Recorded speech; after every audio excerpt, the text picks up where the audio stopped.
ఇప్పుడు మనం 2024 సంవత్సరం నూతన సంవత్సరం క్రోధీనామ సంవత్సరం ముఖ్యంగా మాత్రం ద్వాదశ రాశుల్లో కన్యా రాశి వారి జ్యోతిష్యం 6వ రాశి వారి జ్యోతిష్యం ఎలా ఉందో భూత భవిష్యత్తు వర్ధమానం శుభయోగం అశుభయోగం ఇప్పుడు నడుస్తున్న టైం గ్రహబలం ఎలా ఉందో మన జానకిరామ్ని అడిగి చూద్దామండి. ఆ జానకిరామ్ కన్యా రాశి వారి జాతకం ప్రయత్న యోగం బలం తలించిన కార్యం ఎట్లా ఉంది చూడు.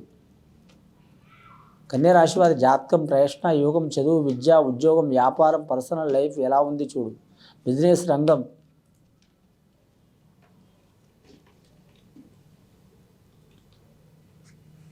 కన్యా రాశి వారి జాతకంలో విఘ్నేశ్వరుడు సరస్వతి లక్ష్మీదేవత వచ్చిందండి వారి పేరు మీద.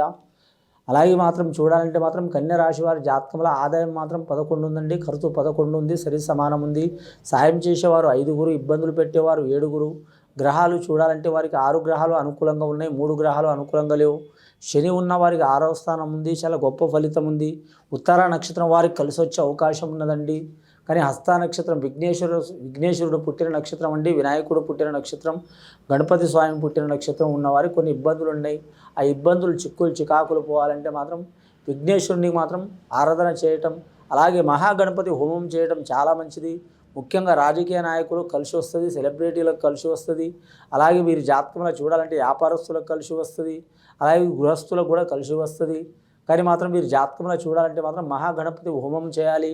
వారి ఇంట్లో ఉన్న చిక్కులున్నా చికాకులున్నా దారిద్ర్య బాధలున్నా సదాకిరికి సాకలి మూట, ఒకరి మనసులో ఒకరు లేకపోవడం, లేనిపోయిన గొడవలున్నా, లేదా మాత్రం ఎడతెగని బాధలున్నా, కోర్టు కేసులున్నా, లేకుంటే భూమి తగాదే ఉన్నా, లేకుంటే పొలం తగాదా ఉన్నా, వ్యవసాయ విషయంలో నష్టం రావటం కానీ, అనారోగ్యం పాలు కావటం కానీ, మానసిక బాధలు రావటం కానీ, ఇలాంటి సమస్యలు ఉన్నవారు తప్పకుండా తొలగిపోతాయండి. విఘ్నేశ్వరుడి ఆరాధన చేయాలి, నవగ్రహాలకి పూజ చేయాలి. వీరి గ్రహాలు అయితే అనుకూలంగా ఉన్నాయి కానీ నరదిష్టి అధికం ఉన్నదండి. నరదిష్టికి నాపరాయ పగిలిపోతుంది. మనం మనసులో ఎంత ఎవరికైనా నరదిష్టి పడుతుందండి. అసంటి భగవంతుడి మీదనే నరదిష్టి పడ్డది, మనమే అంత మనుషులం. కాబట్టి నరదిష్టి కొరకు జాగ్రత్తగా ఉండాలి. వీలైతే మాత్రం మీరు జాతకంలో చూడాలంటే మాత్రం అష్టమూలిక గుగ్గిలం ఇంట్లో వాడాలండి. పూజా గదిలో శనివారం శుక్రవారం మంగళవారం అనుకూలం. పూజ చేసే టైంలో స్త్రీలు చేయొచ్చు, పురుషులు చేయొచ్చు, ఎవరైనా చేయొచ్చు.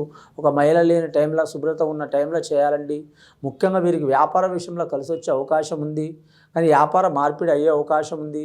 వీరికి చూడాలంటే మాత్రం వడ్డీ వ్యాపారం కలిసి వస్తుంది, షేర్ మార్కెట్ రంగంలో కలిసి వస్తుంది, వాహన విషయంలో కలిసి వచ్చే అవకాశం ఉంది.